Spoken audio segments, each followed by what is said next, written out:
أعوذ الشيطان الرجيم. بسم الله الرحمن الرحيم. Okay. Uh, chapter 247. O children of Israel, remember my favor which I bestowed upon you, and that I bless you more than any other people. Beware of the day when no soul can avail another soul, no intercession will be accepted, no ransom can be paid, nor can anyone be helped. Recall that we saved you from Pharaoh's people, inflicted the worst upon you the worst persecution, slaying your sons and sparing your daughters. That was an exacting test from your Lord. Recall that we parted the sea for you. We saved you and drowned Pharaoh's people before your eyes. Yet when we summoned Moses for 40 nights, you worshipped the calf in his absence and turned wicked. And the footnote of 251 says this incident reflects the human idolatrous tendencies. Despite the profound miracles, Moses' followers worshipped the calf in his absence, and Moses ended up with only two believers. 523. As pointed out in the introduction, the humans are rebels whose egos are their gods. The children of Israel are 12 tribes, so it's a lot of people, like different varieties of people. So I want you all to think about that in that aspect. I think God gave them the Israel, the land, like God give them a land and say them to protect it. So God bless them more than anyone, in my opinion. The thing is, like, yeah, you're absolutely there is a point in that, but I'm just thinking, like, there's a lot of like miracles that have been witnessed and chances. If we read in the Quran, there's a lot of chances they have in their history, and at the same time they duped themselves. Like, it took only 40 days for them to worship the cow. 40 days, or maybe it's not more. 40 days and 40 nights. What was it? Like, for example, yeah, They got yeah, the blood, exactly. There's a lot of. locusts. They got at least 7 to 9 miracles.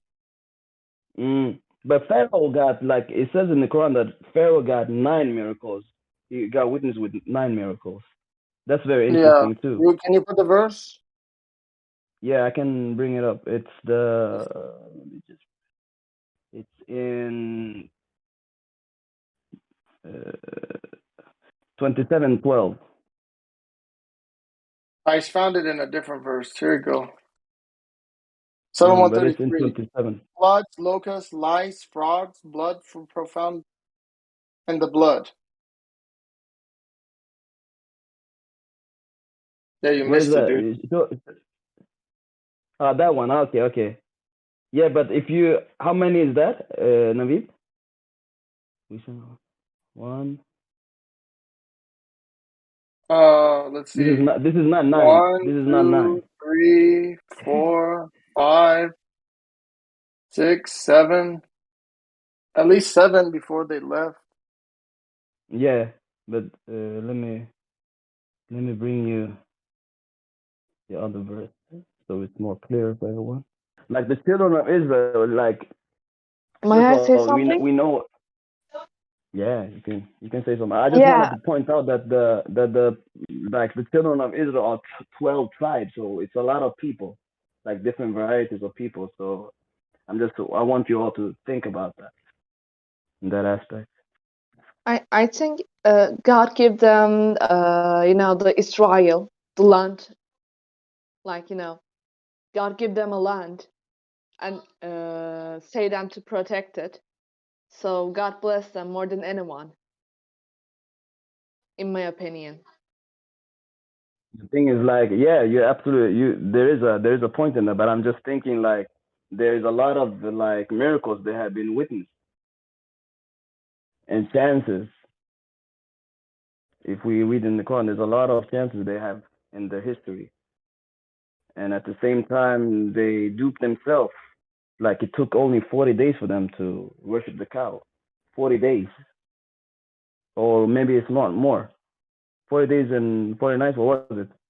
Like for example, yeah, They got yeah, the blood, exactly. the There's a lot of locust. They got at least 7 to 9 miracles. but Pharaoh got, like it says in the Quran that Pharaoh got 9 miracles. He got witness with 9 miracles. That's very Yeah. interesting too. Can you put the verse? Yeah, I can bring it up. It's the let me just, it's in uh, 27:12. I found it in a different verse. Here you go. Psalm But it's in 133. 27. Floods, locusts, lice, frogs, blood from profound, and the blood. Yeah, you Where is missed it, that? dude. That one. Okay, okay. Yeah, but if you, how many is that, Navid? Let's This is see. not. This is not 9. One, This is not 9. two, three, 4, 5, 6, 7. At least 7 before they left. Yeah, but let me bring you the other verse so it's more clear for everyone. Okay. Go ahead. Is that Oh, anyone here have any questions or comments? Go ahead. Hey, my apologies. What did we read? we ended at 53. Surah Al-Baqarah 53. So we are like reflecting on 47 and other verses.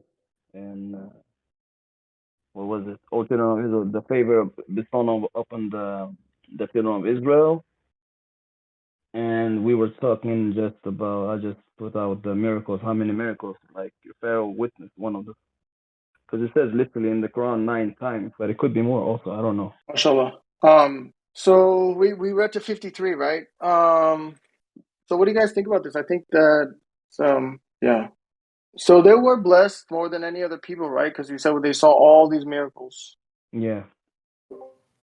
What's interesting is you see that, like, okay, so Moses is the most mentioned prophet in the entire Quran, more so than, Muhammad's only mentioned 4 times. I think Abraham is the next runner up. And Moses is mentioned, if I'm not mistaken, about like 64 times. And the children of Israel are mentioned more than almost like any other group in the entire Quran. Like, this Quran is more meant for them than like any other people. The aspect of the challenge for them is that here's a group of people that they despise. They despise Ishmael's lineage. And God, basically out of a test, made the final testament in the language of the people that these individuals just have such, racist and bigotry bias towards.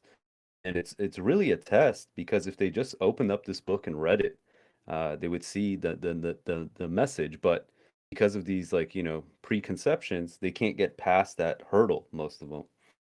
And it's interesting, like in, verse 45, it says, "You shall seek help through steadfastness in the contact prayers."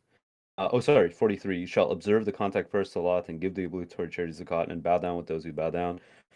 God is talking to the children of Israel. Oh, that's a really good point. Bassem put the verse 9 miracles. So Peter, do you think the 9 miracles are before the Exodus, or does it include the stuff Yeah. after? No. I mean, from the understanding from the Bible and the Quran, I believe it's all before the Exodus. So then after the Exodus, they got even more miracles?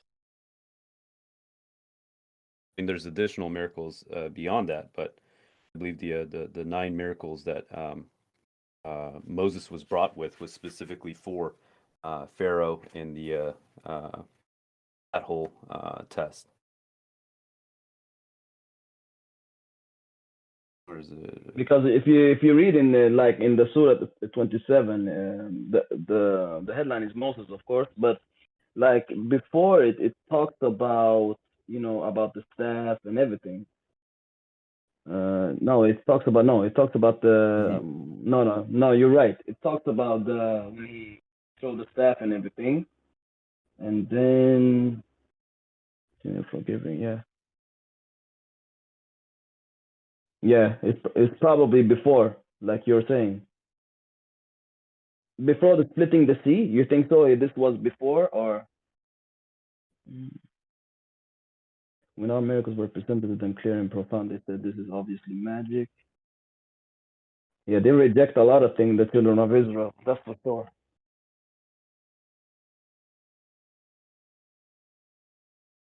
Do you think, guys, like literally, like people who are like in nature, like it feels like everybody has a part of this, the tribe of Israel, because 12 tribes is a lot of tribes, you know. So I'm just thinking like how it blended to what it is right now and nowadays, if you look at it in that perspective. Because there's a lot of people still like who reject the 19 miracle, for example. So imagine the people who were witnessing that, those type of miracle, and they were even like rejecting that. That was more like if it was more physical, like Okay, here you go. 29:45. You shall recite what is revealed to you of the scripture and observe the conduct prayers to Allah, for the conduct prayers prohibit evil and vice. So I feel like the conduct prayers are a mechanism. They prohibit evil, they prohibit vice, they get you closer to God and their remembrance of God. And so a default makes you get closer to God, and thus it starts to solve your problems. I was specifically trying to get at something else. It's the second part where it says, "This is difficult indeed, but not so for the reverent." Yeah. So it's really hard to be steadfast, I think, because steadfastness means that you have to acknowledge a weakness, notice, like basically, when you recognize it, then you have to basically strive in light of knowing that you have this weakness and in spite of it. So it has a lot of responsibility, and I'm going to give up, right? So, for example, let's say I have a temper problem. I have to be very steadfast in controlling my temper, and it's an ongoing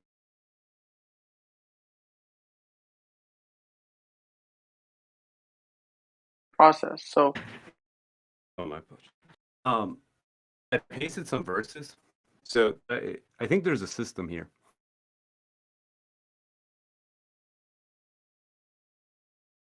One is the difficult path, the freeing of slaves, feeding there in the times of hardship, orphans who are related, or the poor who is in need, and being one of those who believe, and exhorting one another to be steadfast, exhorting one another to be kind. These have deserved happiness. So, God is telling us to choose the difficult path, but there's a, how do you put it? There's a trick to this, is by choosing the difficult path, God actually makes the difficult path easy. And I think the one of the best depictions of this is in Surah 65, and it's actually really interesting out of all the surahs that it's this one. If you talk to most people who've, had life experiences, by far they say like one of the most difficult ones is having to deal with a divorce. Like you hear this ubiquitously. It's like well documented. And there's something really interesting about this verse is at the end of almost every single verse, God gives a sign of optimism. So, for instance, if you read 65:1, I'm just going to focus on the last sentences. You never know. Maybe God wills something good to come out of this. 65:2, the last sentence. Anyone who reverences God, he will create an exit for him. Um, 65:4, last sentence. Anyone who reverences God, he makes everything easy for him. 65:5, this is God's command that he sends down to you. Anyone who reverences God, he remits his sins and rewards him generously. So it's like the way I see this is that God is saying, look, if you pick the difficult path, whatever that may be in the sense of righteousness, at the what it's going to appear is going to be hard. It's going to appear difficult. Decision is that God is going to make it easy for you. There's a saying, it says, easy choice, hard life. Hard choice, easy life. And it really comes down to that if we make the hard choices, God is going to make it easy for us. If we pick the easy choices, what's comfortable and stuff, it's going to create ultimately a hard life. Those who basically choose to follow this, do the salat, give the zakat, at the face value, it seems hard. You got to get up at 5 a.m. You got to do your prayer 5 times a day. You have to allocate time for it. If you're in a public bathroom, you got to put your feet in a sink and wash it. And this appears difficult. But God says if you pick this difficult path, He's going to make it easy for you. You just have to trust in God. Because a lot of people, they look at this religion, they say, oh, it's too difficult for me. I can't do it. The answer is yes, it is difficult, but God is the one who's ultimately going to make it easy.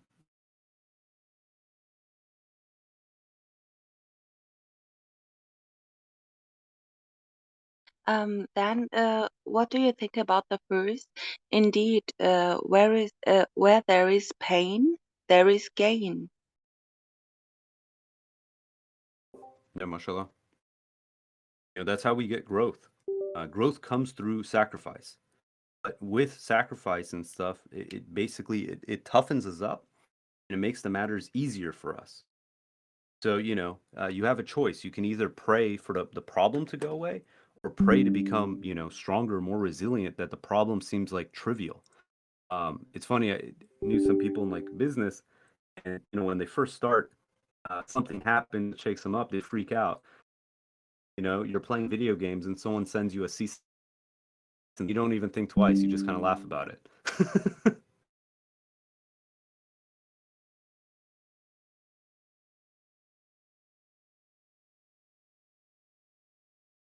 You cut out for a second. I didn't hear you. You said they send what? A cease and desist letter, like let's say for instance, like something regarding the name of your Uh, business, or the way you're oh, I operating, thought you or said some video IP games. infringement. I thought you said video games.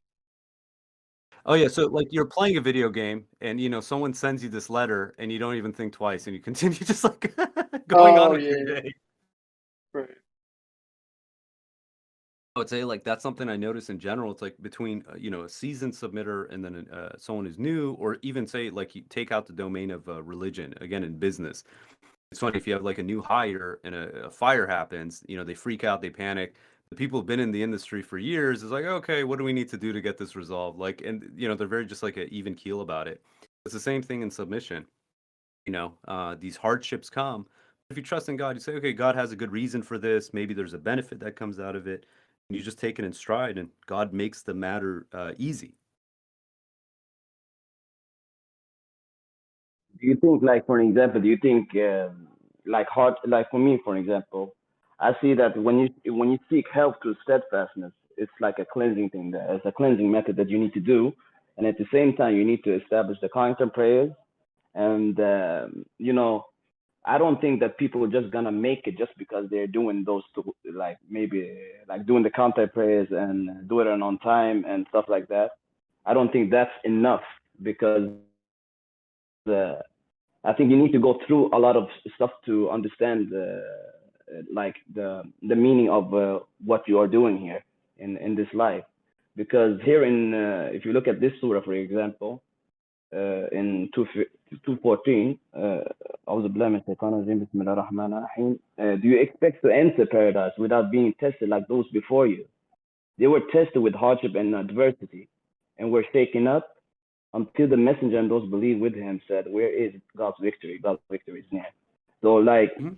just imagine like how they were at that time.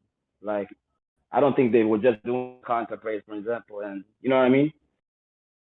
So people, people can be comfortable in their position just because they got a blessing from God, and I think that comfortableness is a very dangerous thing to think about all the time, because you need to be in like you need to be spinning all the time. You need to do your work. You need to do your like your reading. You need to do your lectures that God brings you every day, literally every day, every night. So I think this is a very important reminder as a submitter that you need to always be on your toes and literally don't that like this steadfastness is a very important commandment, what God is saying, because you need to be like aware of all the things all around you, because everything is like a test for you, literally. I would say it's okay. There's a test. When you think of the concept of a test, these are things that are going to determine if you believe in God or not. Once you're past that stage, everything else is a refinement process. Because, if say for instance, something happens, I get a headache, I could say, okay, that could be a test in the sense of, let's, that's not going to cause me to denounce God, right? Or revert from my religion. But in essence, it is a pinch or an event for me to refine my submission.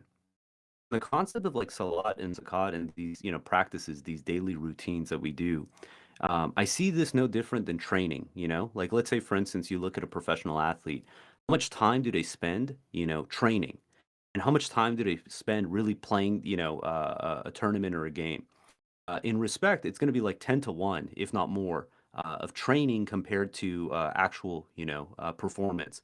You take an Olympic athlete. What's funny is they spend years training, and then their event is going to last potentially seconds. And it's the same thing for us. Is we have to go through those trials and tribulations to be refined. So when we're really put to the test, these things that are going to determine, do we believe in God, do we not, do we submit, do we not, are we appreciative or unappreciative? Those events happen that we make the right choice. I pasted 2 verses. It's interesting. There's this word in the Quran. It's only used twice, this root, masad. Okay. And the first one is in 141. In both the context is in the context of war, but you can take the general of it. It says, God thus toughens those who believe and humiliates the disbelievers. If you look at the Arabic, it's wali masa, wali masa, right? This word masa, it means, like, in essence, when you're refining metals or taking out impurities. It's the same thing you see in 3:154. It says, this one's really like, pretty profound. It says, after a setback, so they were in war, he sent down upon you peaceful slumber that pacified some of you. Others among you were selfishly concerned about themselves. They harbored thoughts about God that were not right, the same thoughts they had harbored during the days of ignorance. Thus they said, is anything up to us? Say, everything is up to God. They concealed inside themselves what they did not reveal to you. They said, if it was up to us, none of us would have been killed in this battle. Say, had you stayed in your homes, those destined to be killed would have crawled into their deathbeds. God thus puts you to the test to bring out your true convictions and to test what is in your hearts. God is fully aware of the innermost thoughts. And this one, let me pull up the Arabic to show exactly where it's translated. So if you look after it says God puts you to bring out what is in your hearts. Yeah. So this one, this test where it says God is to test what is in your hearts, the same word is used. That in essence, God puts us in these situations to purge out the impurities, to refine us. It's at those moments, in essence, that we're really gonna, inshallah, grow in faith and submission. Because until we're put through that grinder, we don't know, are we actually believers or are we just, giving lip service?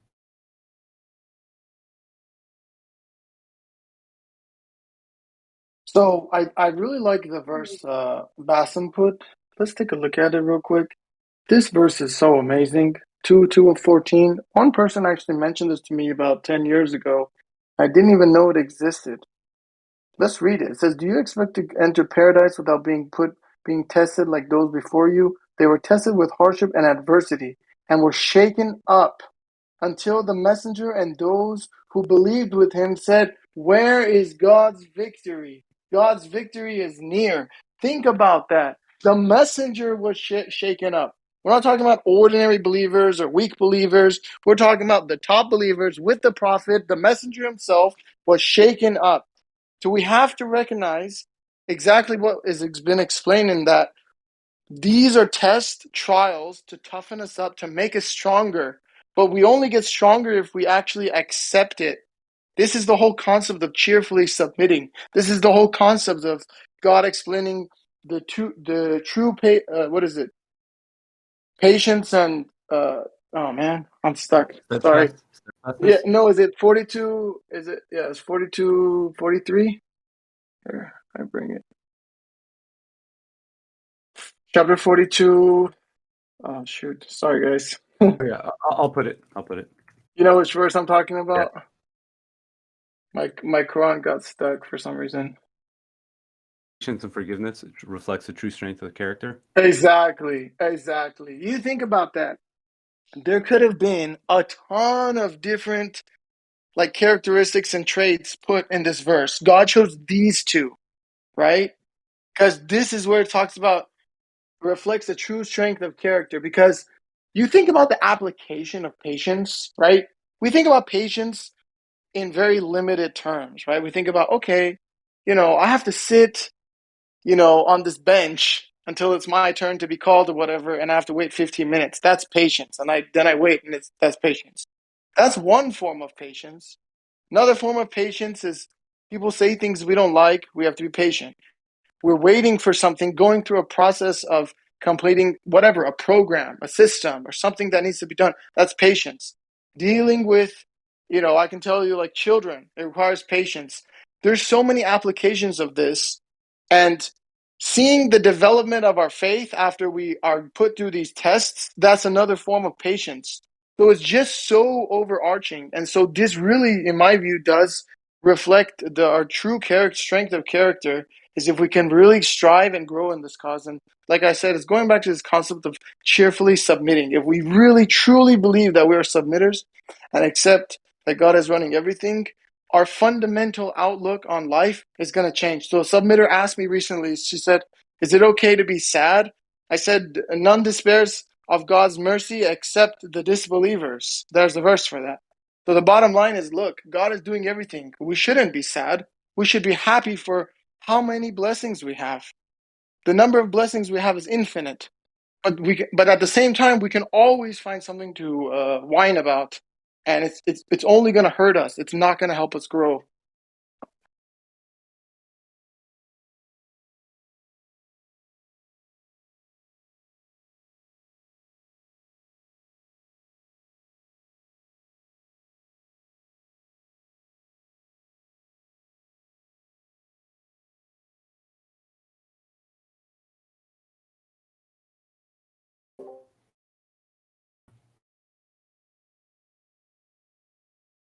For those who joined, we read Surah 2.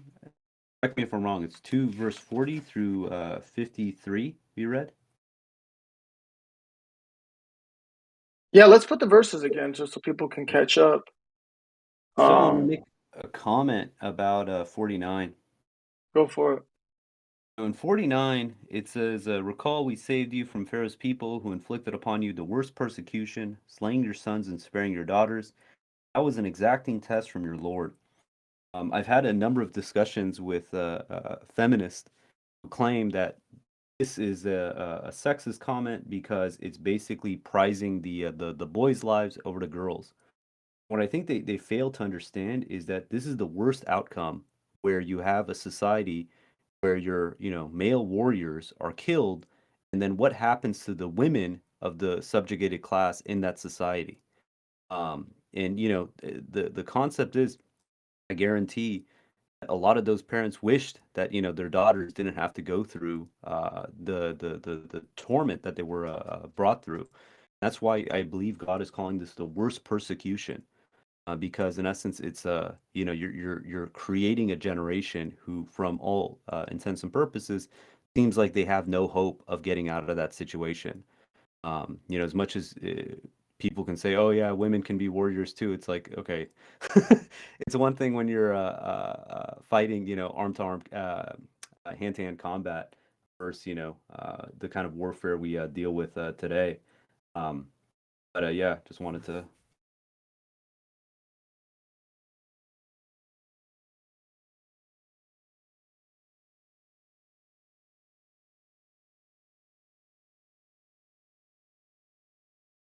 That's interesting.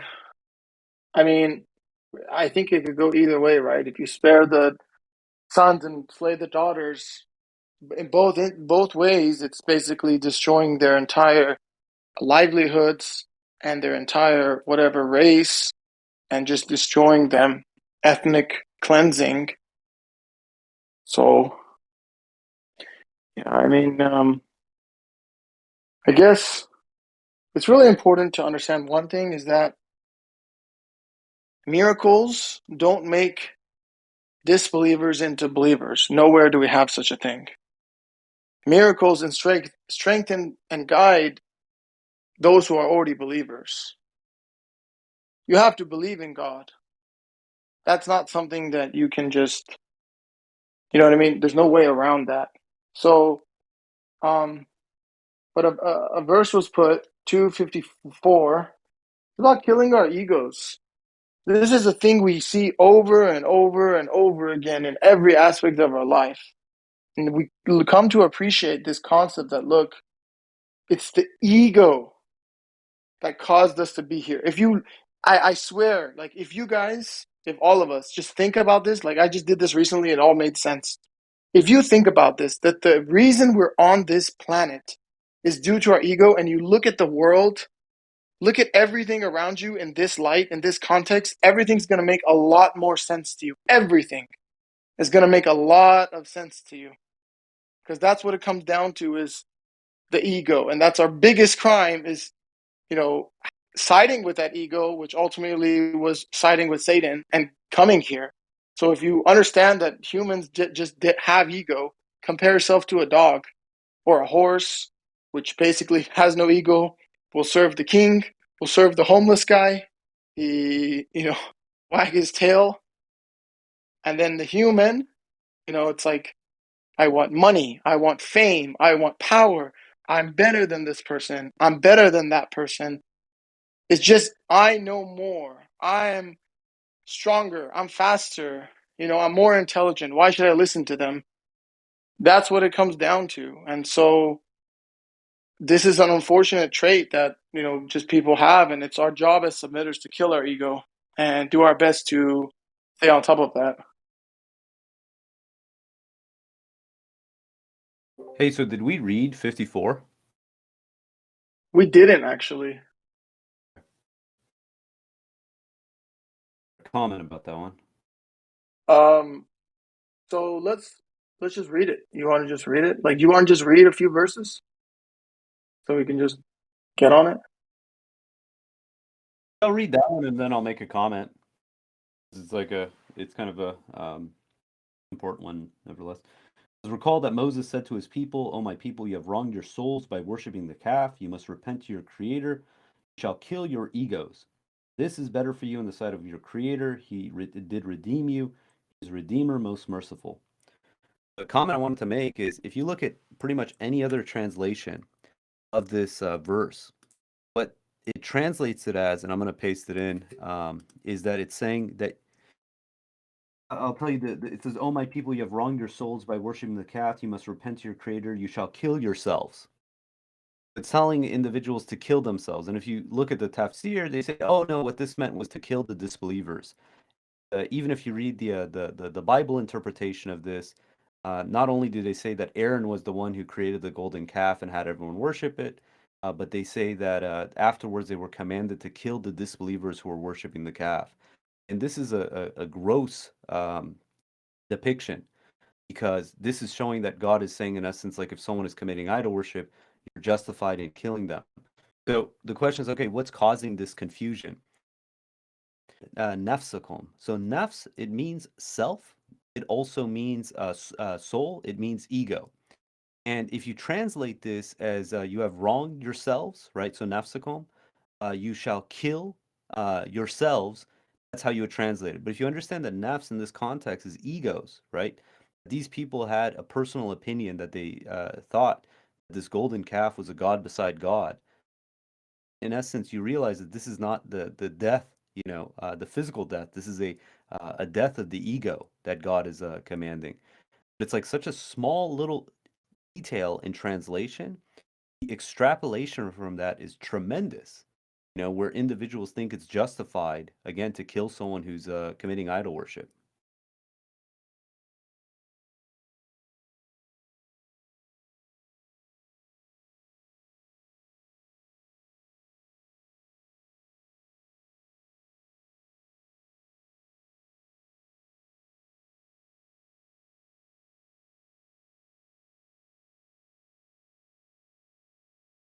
So What do you Monica, think about? oh, No, okay. No, I just go want ahead. to add something in, because there's a lot of interesting stuff. What happened with the people when Moses went to the mountain, because the Samaritans. There's something about the Samaritan that the Bible doesn't want to talk about, and it's very explicit, and it feels like there is something behind that, to be honest, because in the Quran it talks about him, and we can even, like, later maybe we can check it out. I don't know, but we can check what he was saying to Moses about that situation. But I feel like this Samaritan guy, they're trying to hide him and blame it on Aaron for no reason. So I don't know. What do you think about that? Like, is it something with the translation, or do you think maybe people have added something in the Bible about that situation? Can I just answer Can someone I just wanted to answer Monica's question because she had asked about this. So first Hebrew, mechanism makes no sense. Women can fight too, doesn't mean they're the strongest man. That's correct. Can you explain the ego the Quran talks about? Yeah, ego is just this feeling that you're better or superior or you know more, or it's just about the self. You're elevating yourself over. Do you want It's to say more something? specific than that. So there's a this is I'll tell you my understanding. Then feel free to tell me if you think I'm wrong. So ego, when you talk about the popular narrative, you go and look at psychology textbooks, this and that. They say, oh yeah, it's a grandiose feeling of self. But ego in the context of the Quran is very simple. If you think you Uh, play, if what's that? how is it number 8 and number 15? Is it the same word, but it's translated differently? So I'll get to that. That's a different point, but it's a very simple concept. If you put your opinion above that of God's, now you're putting your ego as a God. So in the Quran, you'll see two words are translated as ego. One is nafs, where it's not always, it could be self, it could be soul, it could be individual, right? The other one's hawa, which is a personal desire. Anytime we put our own personal opinion above that of what God tells us in the Quran, then we're making our egos into a God. It's that simple. This concept of like arrogance and being full of oneself and prideful, like that's all, sinful. This concept of killing our egos, it just simply means that, look, if you have an opinion that's contrary to what God tells you in the Quran, and you're upholding that over the Quran, then you're committing idol worship towards your own ego. I think that's accurate. I think that's a really good statement, and I agree with that, 100%. Okay. Um, Can we address the translation? Yeah, Like so how justified is to translate it as ego? oh, well, otherwise you have to kill yourself. That doesn't make any sense. yeah. Well, doesn't matter what makes sense to you or to me or anyone. We need to translate No, no, like no, no, what no, is no, no. said. I'm Like, just telling you. Hold on a second. I'm just telling you. Not that it just won't make any sense to me. It would be inconsistent with God's law. God it says is He it's never it's inconsistent. Listen. So inconsistent with God's law means God never advocates sin. So He'll never tell anyone to commit suicide because He says that's evil behavior. You can go to hell for committing suicide. no one So is saying no one is telling to commit suicide to kill the It's, unbelievers among them. if you Or else. no. It says kill yourselves. The little Arabic says kill yourselves. What people do is if you look at the translation, they'll put in parentheses those who disbelieve among you. The little Arabic, if you take it in that sense, is saying you have wronged your souls, you shall repent to your creator, you shall kill yourselves. But the word here for souls and for ego is the same word, but you translate it Right. differently. Like, No, where no, do but you get the reason to translate it as ego? again, it's from the concept. So I put a verse 482 says, "Why did you not study carefully? If it were from other than God, they would have found in it numerous contradictions." And that if we have an understanding that creates a contradiction in the Quran, it's our duty to basically refine our understanding. If I believe that this verse is telling me that, hey, God is telling all the children of Israel who worship the golden calf to all go and unanimously kill themselves, that creates numerous contradictions.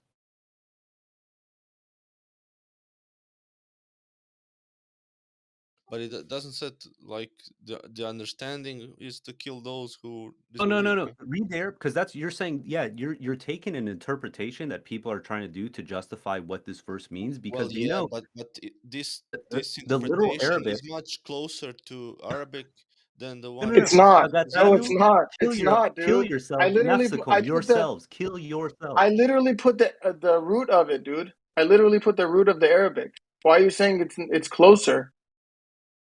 You the interpretation you're going with adds words to the verse that don't exist. I'm telling you exactly what the verse itself says in okay, Arabic. okay, but okay, how do you kill your ego? That's the whole point. If you put your opinion above that of God, so God says worship God alone, and these individuals said, you know what, we want to worship this golden calf instead, and they're putting their egos next to, above that of God. God is saying, look, don't worship anything else. If you believe that you have to worship some other entity, kill that ego and worship God alone. If I say, for instance, God tells me in the Quran that the ablution is 4 steps. If I say, you know what, but I really want to rinse my nose, just want to make that as part of the ablution. God is saying that, look, if you do that, then you're setting up your own ego as a God beside God.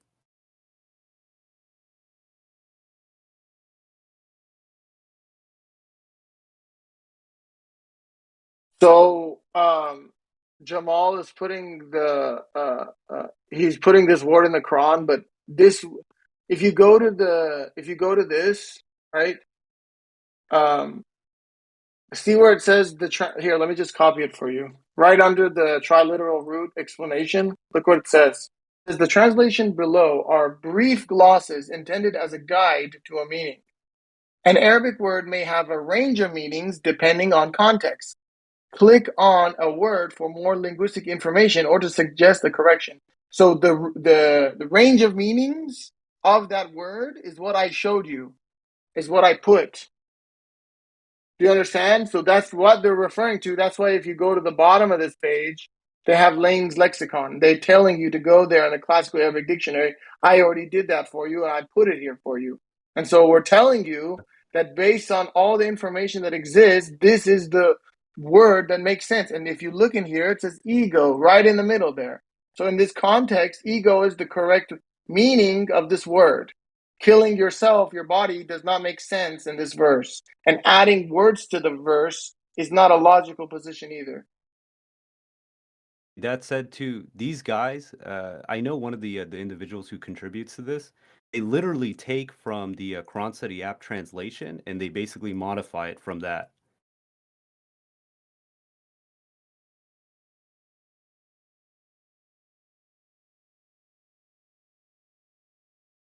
Okay, so we're good on this. Let's go back. Monica had a question, if that's okay.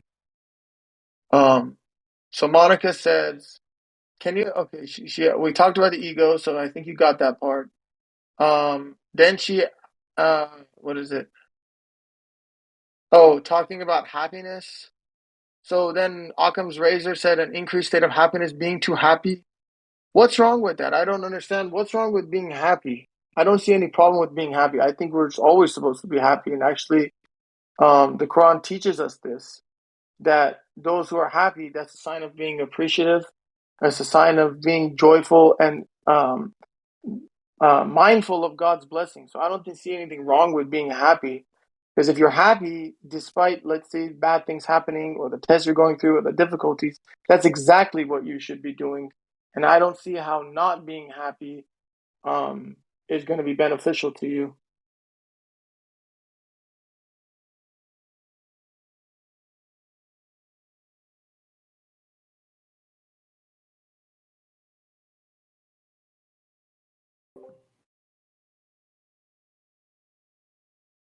One Does thing I that just make wanted sense? to Oh, go ahead. Oh, no, it's really funny. You see this like Quran.com started this, but sorry, the Quran Corpus, they started this routine. But who reads like this? Like when you're reading, say in your native language, right? So in this case, like English, you ever read a sentence and be like, okay, this is the second person masculine plural imperative verb. This is the subject pronoun. It's like no one does that. They read it and they understand for what it is.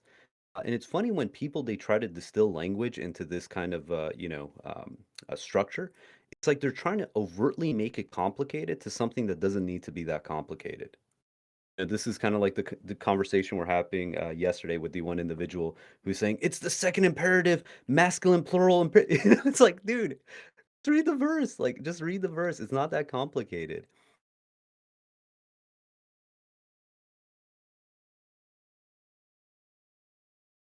Um, but Basim, so that's not all of it though, dude. Ego is literally in the Lane's lexicon. It literally has ego. I pasted it. But that aside, Yeah, I understand that. I understand that. But the thing is, like, if you look in a like in a logical way, like we have to put yourself in like in Jamal's seats now. So I'm thinking myself in Jamal's seats. If you look at the mind, what is the mind for you? If you kill your mind, what is that? oh, true, true. You know But what I mean?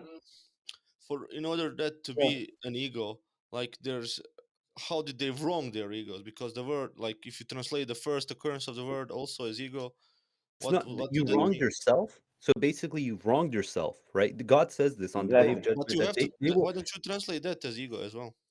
It's the meaning gets lost, right? Because if you say, for instance, if you could translate it self, you shall kill yourself. Because so say for instance 1253, I do not claim innocence for myself. The self is an advocate of vice, right? You could translate that the same thing. You could say the ego is an advocate of vice. Both is nafs. Mm, If I say, for instance, yeah. kill yourself, the literal, and again, you have to understand from an English speaking native, if someone reads that, they think that means suicide. But this is the Even same. like even that. Yeah, yeah, absolutely, Peter. That's the thing. And at the same time, Jamal, when you think about the verse that says your mind is made up, it's the same thing there also. You can see the ego is like it had already convinced your mind. It had already convinced your mind that you don't want to listen to this. It's the same. It's the same. It's the same matter if you look at it in that point of view. This is the same conversation we had the previous week regarding the Arabic of the dress code, where it's translated as lengthen your garment, but the literal Arabic is lower your garment. Because in English, if you translate as lower your garment, the understanding is that means remove your garment. It's like you have to, when Mm. we're translating in English, it's important that we're translating the meaning, not just the literal translation, because again, some of the stuff doesn't translate so well. To be honest, we don't need to translate. I see it already translated. But if you want to look it up, you can look it up in that perspective. But I see it already Inshallah, translated in a perfect way. inshallah, Yeah, guys. Inshallah, we kind of decide that we don't want to go too much into like debating the translation in the Quran study because exactly. That's what I'm trying to do. That's what I'm trying to do. yeah, Like we're we talking do that. always. We always talk. Yeah, we do that Yeah, all day, all day, all yeah. week. On the Quran study, It's like let's just we don't focus on the debating the translation because it's going to get us sidetracked. We have a few minutes. Let's read some more verses and then we open up the discussion.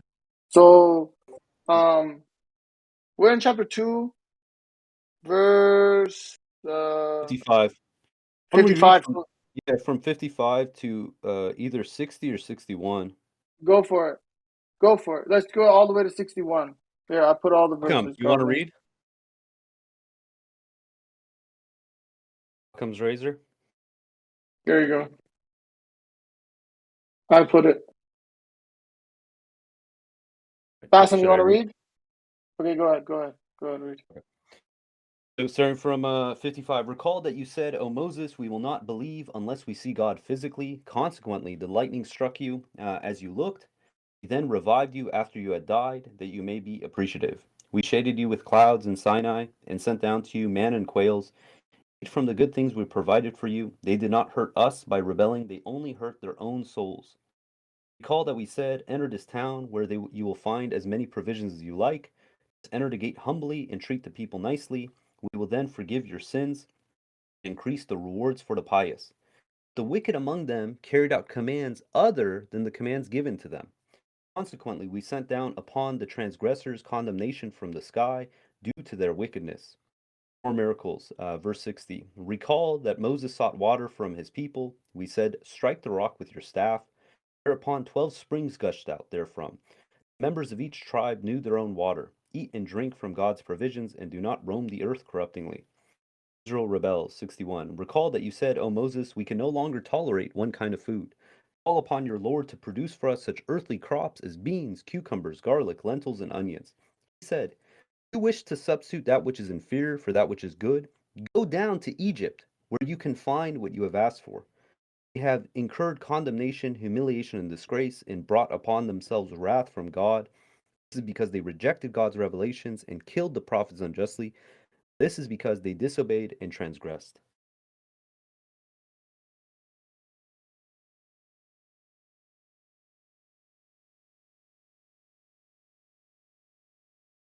so they even killed the prophet unjustly.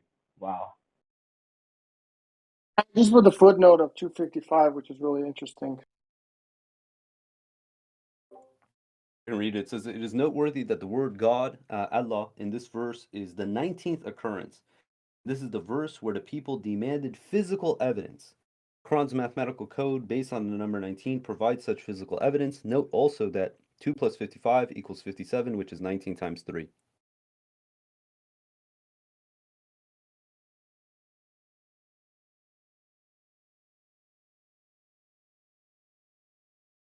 So physical evidence, huh? Okay. So there's a few things to talk about here. Um, this is a major debate that goes on about 61. I'm curious what people think. I have my view about it. It's kind of interesting. What do you guys think about verse 61? It seems like it's all about appreciation. Yeah, but Not what is it? what do you think is inferior?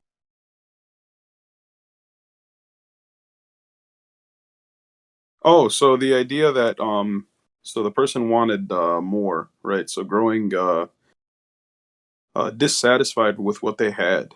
Um, so they're looking at the other side of things. So like the beans, cucumbers, garlic, lentils, and onions. I mean, that could be anything, right? So in this specific verse, it's about food, but in life, it could be something that you do not have, right? So you have something given to you from God, and you're looking at what others have, and then looking at the surface of things. Like, look at all the enjoyment. Look at the like. I wish I had that. So number one, you're unappreciative of what you have. Number two, you're wanting for what you were not given. And number three, you are inevitably looking at what you have as inferior to what the others have as superior. So So being I've heard. so being go ahead. Okay. I was just gonna say I used to see it that way, and then I thought about it deeper, and I realized that what Moses is telling him, he said, "Do you wish to substitute that which is inferior for that which is good?" So I think what he's saying is inferior is Egypt. He's saying go back to Egypt. You know, being in Egypt and being persecuted and tortured and all these things, that's inferior to what is good, and that's being saved, being with the messenger. So he's saying, go over there, go back to Egypt, go get everything you want. You want lentils, garlic, onions, that kind of thing. That's kind of the understanding I reached. Maybe I'm wrong. I don't know. I mean, that's one way to look at it, but I mean, I I don't see how. I mean, like if we were to take something from this verse and apply it today, to take a piece of wisdom that we can um see in our daily lives. The way I was going to go about that part. So, do you wish to substitute that which is inferior for that which is good? So, the idea that there, number one, the person is already wanting for, like, the person isn't caring about Egypt per se. They're caring about the beans, cucumbers, garlic, lentils, onions, things that are what they don't have. I agree So, with that. But what I'm asking is, what is Moses referring to when he says well, yeah, I'm inferior? about to get to that. I'm about to get to that. So, Go ahead. when Moses says, "Do you wish to substitute that which is inferior for that which is good?" It's the process of wanting that other thing, going after that other thing, being unappreciative for what you have, makes makes the other side of things inferior, because that is the path to your ego, to leading yourself astray from the path of righteousness. Whereas if he just stayed and so do you wish to substitute that which is inferior for that which is good? So saying that what we already have is good. If we were to appreciate what we already have and not want for more, and understand that it came from God and God calculated this with perfection, that is what is good. If we were to be grateful and appreciative for what we already have, rather than seek more and want more, and basically put the idea that, oh, God has given them and not me, and it's like, God made a mistake and stuff like that. So the others, not necessarily the beans, cucumbers, and so on, are inferior, but it's the process of wanting them and going after them that would be inferior. This is what would lead us astray. So, go ahead. I was Oh just no, gonna I'm make. done. I'm done. Is it cool if I make a comment, Evie? Yeah, go ahead. I think the key here is the fact that it says we can no longer tolerate one kind of food. When we become that unappreciative, we're saying, look, we're done with this. God took us out of slavery, gave us freedom, all these blessings, is providing us with the nourishment we need. We say we can no longer tolerate it. It means that these people prefer slavery and the hardships if they are able to get the amenities that come along with it. Exactly. You see this across the board where, say, for instance, with these COVID lockdowns, flimsy people were in observing their Joma prayers or congregating or studying the Quran. It's like, oh, the government wants us to shut down. Okay, I guess I'm not going to do my religious practices anymore. And it's one thing to say at the onset, hey, it's unusual circumstances, but like 2 years in, I still know people who don't go to Quran studies, who don't go to Friday prayer. And it's within it's not like it's far. It's like within a 5-10 minute drive just because in essence they're like, nope, it's I prefer this aspect of the luxuries they have rather than the potential hardship that can come with congregating. And I see that same So way for yeah, okay. well, I was just gonna say. So I guess the idea is like, so this is a theory, is that, oh, this verse is saying that man and quail is better than beans and cucumbers and garlic and lentils and onions. See that? I see that the inferior position is bondage, and the superior position is freedom, and that God's mercy saved you. That's the lesson of this. And so we have a similar situation with people that come to this country. They have freedom of religion. They have all these opportunities, because they struggle in some areas, or they don't know English, or they struggle with some issues. They say, well, I want to go to whatever Egypt or whatever country they're from. It's like, okay, you can say the exact same thing that Moses said, to his people. You say, okay, do you wish to substitute that is which is inferior for that which is good? Go back to Afghanistan, where you can find what you asked for. That's kind of what it is, and I see that's the lesson. It's exactly happening today.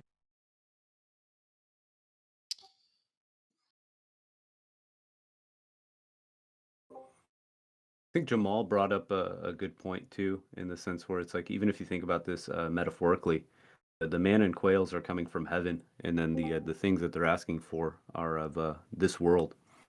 It's an interesting symbolism. Yeah, I mean, they literally said we can no longer tolerate one kind of food, which was like manna, or actually, it was manna a drink, or and quail was a food, or something like that. And So it's like, like bread. yeah, so like they couldn't bear only eating one food, which God literally sent them from the sky. They wanted like worldly food.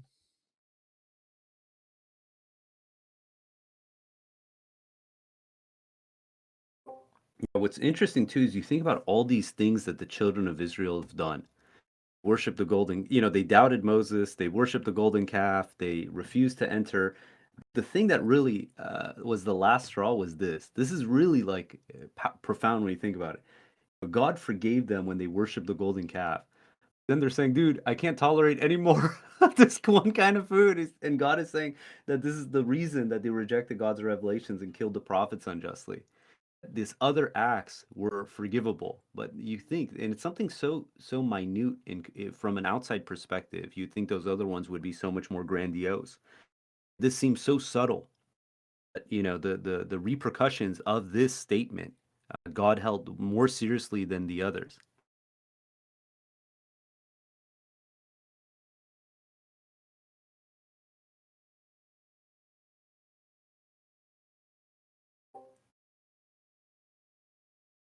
I think these examples too, they play off the whole concept of killing your ego. Demanding that God shows Himself physically, refusing to enter the gate humbly, and then demanding again to have the garlic, lentils, and cucumbers. Each of these instances, they're putting their own opinion above that of what God is dictating is best. And when they do that, in essence, they're suffering the consequences. I mean, the only remedy is to trust in God. That if God wants you to have manna and quails, you say thank you very much. That's the best food for me. If God asks you to enter this gate, and despite there being kind of a formidable force there, you say yes, we hear and we obey. When God decides that, hey, He's not going to manifest Himself physically, you say, okay, God has a system. It's always, people who think that they know better than God that make these. And it's one thing to ask; it's another thing to demand.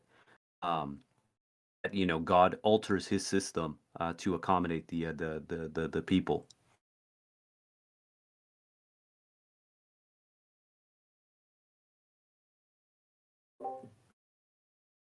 Because I know some individuals, they're under the impression from this that it's like, oh, we can't supplicate to God asking for a worldly possessions. Like, no, you absolutely can. If you ever say that I'm not satisfied with this until God gives me better or something of that nature, then in essence, you're imposing your will on God. And the second you do that, you're elevating your ego above what God is dictating is best for us.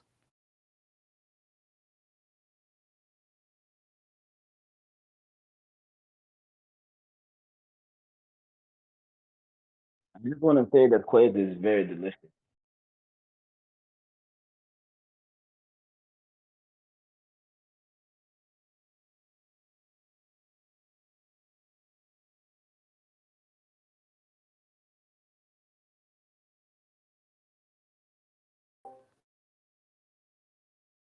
It's a miracle in the sense of how God was able to provide, this food that came from. You think you're in the middle of the desert.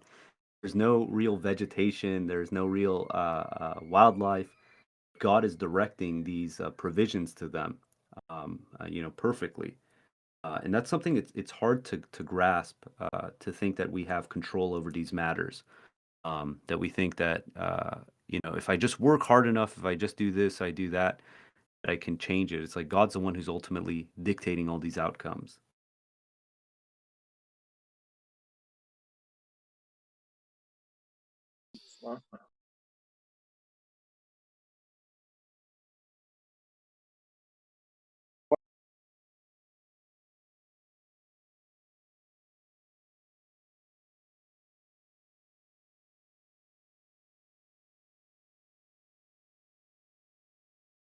Do we want to open it to general discussion? Yeah, anyone has questions? Monica, do you have some questions? I know you had some questions. You said that you had a dead person last week. Yeah, I have some question. Wait, I'm writing down.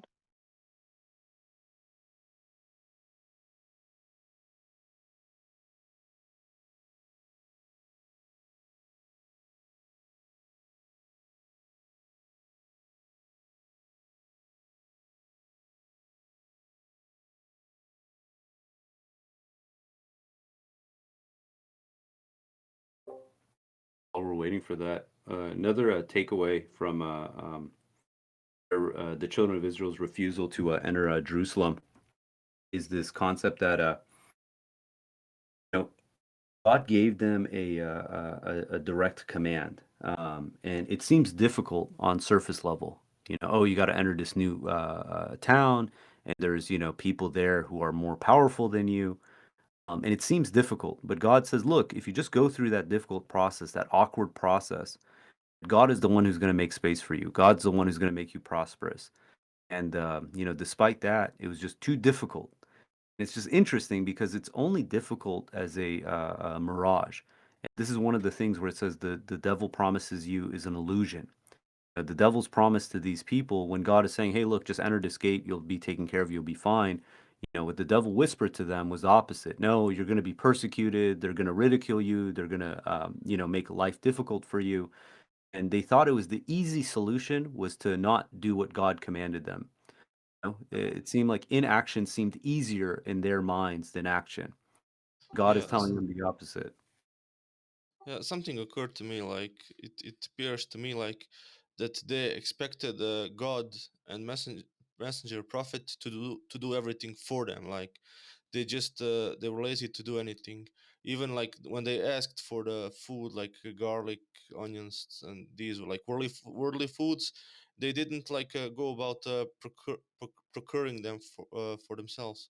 They asked God to give it to them, and like when it came to like land and city, like all they had to do was just like walk in there without the fight, but they were lazy to even do that. So like they just wanted God to do everything for them. They didn't want to do anything themselves.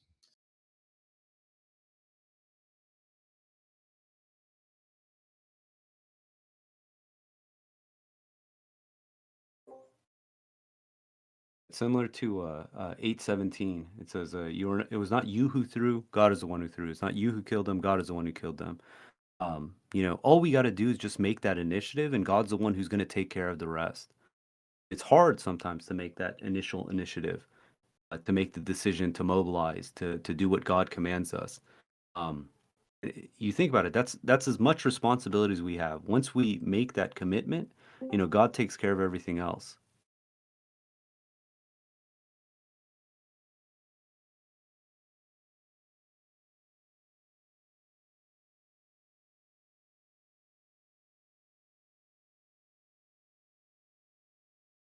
I saw Monica, what she originally said. If we accidentally eat haram food in these places, does that mean it's not a sin for us? So two things I want to say.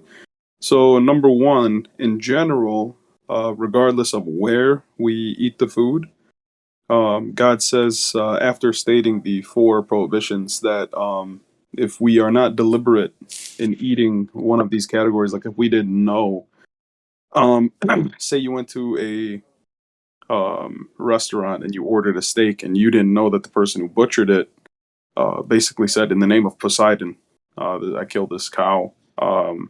If you don't What know about that, what about like pork? What if you accidentally eat pork? Is that okay? if you accidentally eat pork and you didn't know, then I mean, yeah, it's not deliberate. So according to God's Do you rules, you're not. understand that? So do you understand that, Monica?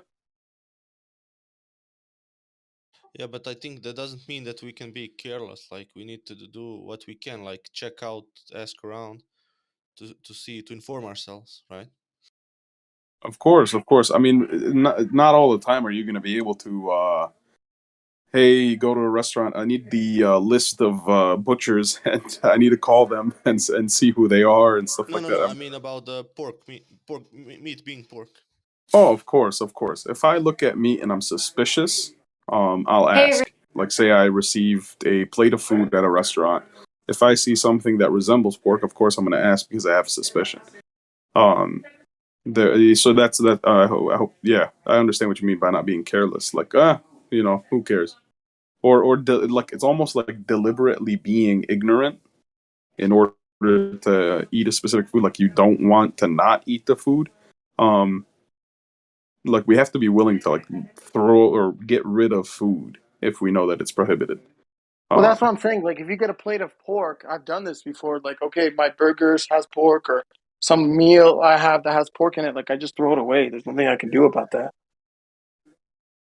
yeah, some people will just like deliberately be ignorant and Yeah, that's different. Because if you choose to be ignorant, it's different. Like, you go to the buffet or you go to different restaurants, you know that there's a ton of foods that have meat in it that they're gonna put pork in it.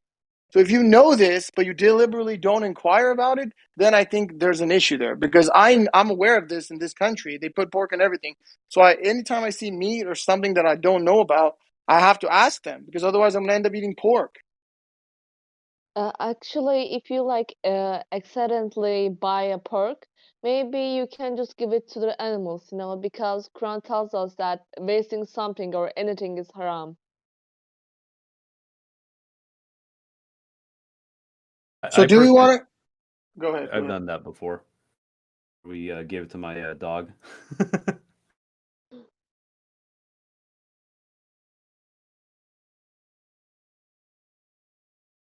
So do yeah, I you mean, at think the end does of it anyone all, here think it's okay to give pork to homeless people?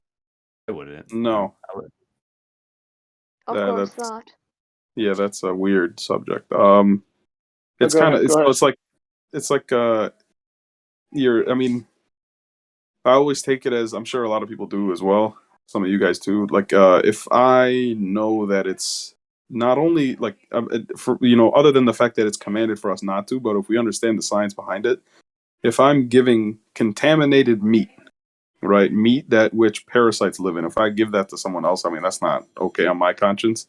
So it's like I'd rather throw it away. Like, but in Peter's case with the dog, um, I don't know about that. I don't know too much about the dog's biology or anatomy and the way they process foods or something like that. I mean, if they eat pork, are they going to be okay and all that stuff? I still would probably just like I'd rather feed my dog beef than pork. I mean, that's just personal. But Peter, if you want to touch on that, that's really It interesting. wasn't by choice. Basically, we had some food, and then it's like pork, so we can't obviously eat it. So we just opted to give it to my dog. But on a side note, I mean, some of the other stuff I catch him eating is way worse. I tried to teach my dog to do salat with me. It didn't work out so well. Well, I That guess would I have been guess that makes perfect. sense. Like if like let me give you an example. If so, we have pork in a house and I have a dog, yeah, maybe I feed it to it. But if there's human food that's pork, I'm not going to go out of my way and buy human food that's pork in order to feed my dog because then I'll be supporting that Understand, yeah, yeah. industry. Does that make sense? Yeah, it was just for detail. This was a company party thing, so there was like food, and then so what we did is we grabbed all the food, gave all the non-pork stuff to homeless shelter, and then there was like a bunch of it was Chinese like I don't know, some pork dish of some sort, and for that we just gave it to my dog. But I'm not going out of my way buying pork products for my dog.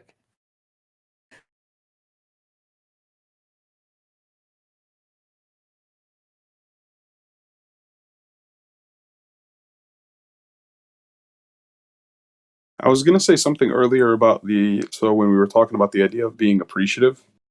Um, so inevitably, someone who is totally appreciative of everything, no matter what happens to them, they're just like in this constant state of peace. Some people, I mean, it is referred to as the perfect happiness, but it's not necessarily like this overjoy of just emotion where you're constantly like in la la land, pretty much. I think of it as a way of like you're just so being at peace where you're unaffected by so much and you're able to operate to the best of your ability in terms of your resources, like your mental faculties. You're always calm. You're always taking logical approaches to things, no matter what's like there to potentially aggravate you. But sometimes I don't know. People refer to just this sense of being perfectly happy as this overjoyous sensation, which I mean personally I don't agree with because to be overjoyous, I mean it's really hard to do that.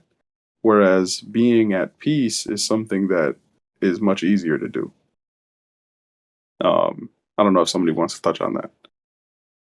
I had a conversation the other day with someone, and it's funny.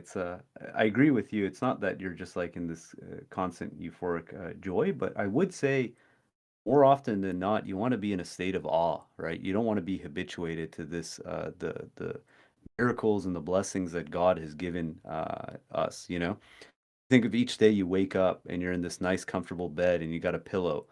That's like that should never be something we become accustomed to think that it's like, oh, that's normal. Like that is a huge blessing. You think about the thousands of years people were like sleeping on hay in a barn and God knows what circumstances. We have this like nice flush like blanket and pillow and comforter and this and that. And it's like you got central heating and you put on your nice fuzzy slippers and it's just like you turn on the tap and there's warm water. Like these are things that we should perpetually be in awe about.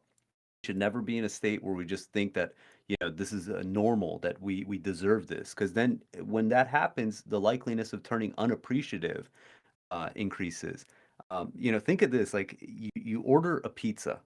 You think about the millions of things that have to have taken place, the years of effort for you to be able to seamlessly order a pizza. You pick up your phone. Someone designed this phone. Millions of people worked to create this phone from all the components and everything. It's broadcasting a signal over cellular network, right, to some location where someone's picking up the phone ready to make you a delicious pizza. They have all the ovens, the ingredients, everything. So in a moment, they can basically get this ready for you. Not only that, they can transport this in a car, type in a GPS location, a satellite is going to direct them to your house, and there's roads and there's gasoline, and it's like all this stuff that was orchestrated for you to be able to order that one simple pizza. And And then you we did get like it. 30 seconds of work. Yeah.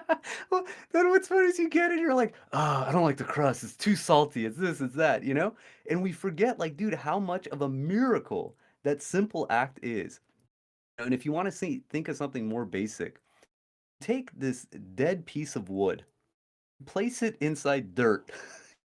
In a span of a year or two, all of a sudden this tree grows, and from it, it produces delicious fruit. We got this lemon tree in front of our house. We did nothing for it. Year round, it's like gushing out lemons left and right. To the point that the branches are like falling over, and it's like, dude, we did nothing for this. God created this technology. Basically, from this one dead piece of wood, you basically created a production line of lemons. It's so much And so that they're probably like some of them are on the floor just dying. yeah, it's nuts. Like we tell people, like, dude, grab as many as you want. It's like, we take that for granted. We think like, how many people you walk by, they have these blessings. They don't even think twice about it. The fact that you can get inside a car, drive wherever you want. The average person before like cars and stuff, they never traveled more than 25 miles from when they're born. In their whole life. It's like now you drive to work. I'm driving like 40 miles at times, and that's like not uncommon. And it's like, oh, it takes me about like 45 minutes. It's like, Back in the day, we yeah, like the neighboring city was like 15 minutes away to go to like my other family, like in Dearborn, right? And it would be like a can, 15-minute drive, and I'd always hear like, "Oh man, now you like why drive to Dearborn? It's so far." And then now it's like if I drive an hour, that's like the equivalent to me now.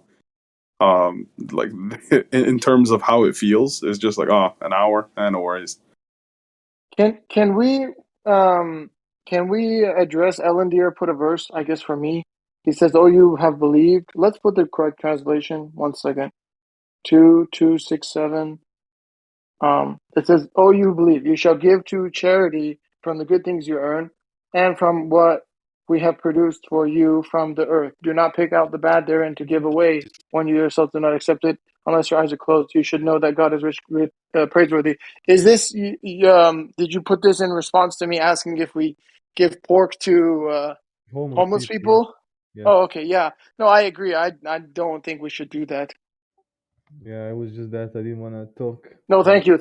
No, I appreciate that. Yeah. No, I totally agree. And I don't know for Monica or just everyone here, do you guys want to just? There's one verse that basically solves our issues when it comes to. I don't know. It's kind of a controversial subject. Should I put the verse for dietary law or no? Let's see what it is. Yeah, I can put it right here. Hold on 1 second. Let me grab it. Peter, the app, you need to be able to copy subtitles, man. It's really difficult having to go on these other apps to be able to copy the it's subtitles. inconvenient. Yeah, I know, but it's inconvenient in the sense of the copy and paste to distinguish between the subtitle and the actual verse.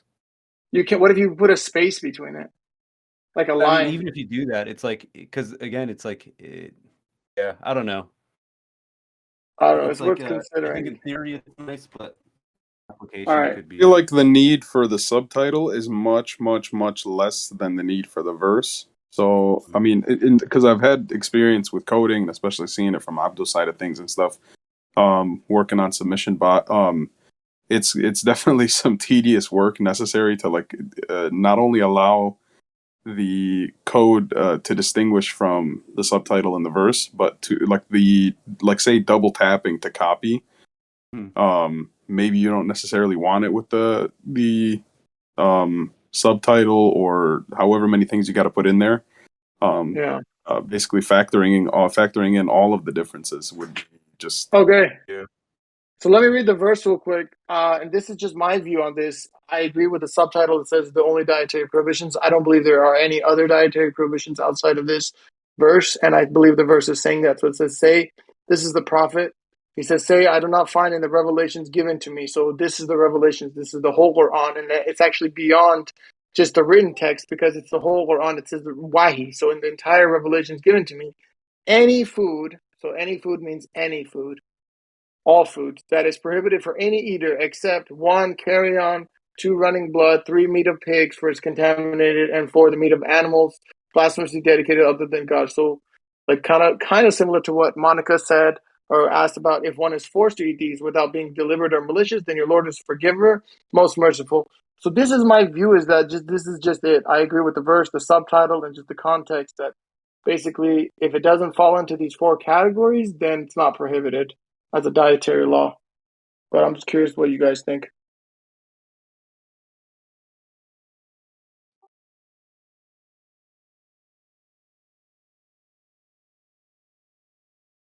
Navid, but what is with other foods except meats, with which is deliberated, which is dictated to other than God?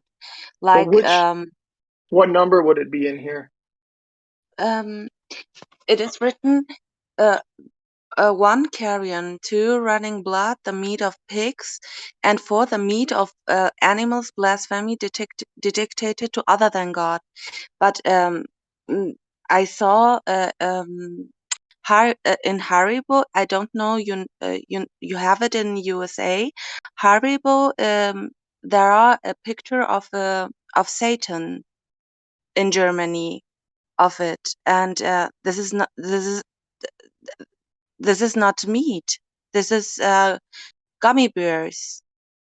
Right. So the question is it does it fall into one of these categories? Because I know it's really difficult, right? So like Jews, Muslims, the traditionalists, Shia, Sunnis, like all of them, they obviously have a ton of prohibitions, right? There's certain fish they don't eat. They don't eat the gelatin. They have different jello. They have different proteins. All these things. So the question is, if we see this verse from God, the question is this enough for us? Are we satisfied with the prohibitions that God gave us, or do we want to add more prohibitions? This is the question. I'll add something to that. God gives us the example in Surah 5, verse 3. It says, do not divide the meat through a game of chance. Um, in this context, God is not saying that the meat itself is prohibited. It's the action that's prohibited. In that if someone is using food for some, archaic thing, making in the shape of Satan, like you're claiming, that action is prohibited. But it doesn't mean that sugar and water and gelatin is prohibited. And that's something that we need to distinguish. We can't go above and beyond. Uh, yeah, if it's well, that's a separate. But we can't go above and beyond what God prohibited in the Quran. But if we buy that kind of food, aren't we supporting the action itself? Yeah, buying it, I agree, but that has nothing to do with dietary law. That is just supporting an act. That's like if you buy, drugs, if you buy Christmas candy, if you buy a Christmas decoration, if you buy anything that has to do with any sinful behavior, then you're contributing to it. But it has nothing to do with dietary law. Do you understand? Yeah, but it's still a wrong thing to do. So like Correct. it's regardless like where do you place it, classify, it's still a bad thing. Yeah. There's a it's subtle, but there's a distinction between prohibiting the action and then prohibiting the food. Because let's say, for instance, if there's nothing I can do to transform carrion or the meat of pigs into something that's acceptable to eat. Once it's falls into that category, forever it's incapable of being consumed by human without committing a sin, assuming they do it knowingly. But let's say you take something that someone molds into a blasphemous image. Does that mean that the sugar, the water, the contents of that food are now forever prohibited? If someone takes that, processes it, and then transforms it into something else completely disjoined from what it was before, then in essence, it's like, okay, now it's fine to eat. And this is what distinguishes the 4 categories of prohibited foods, is that there's no condition by which that will ever be acceptable to eat. Like there's never going to be a condition by which I can justify eating the meat of pigs or carrion or running blood. Once it's one of these forms, it's prohibited.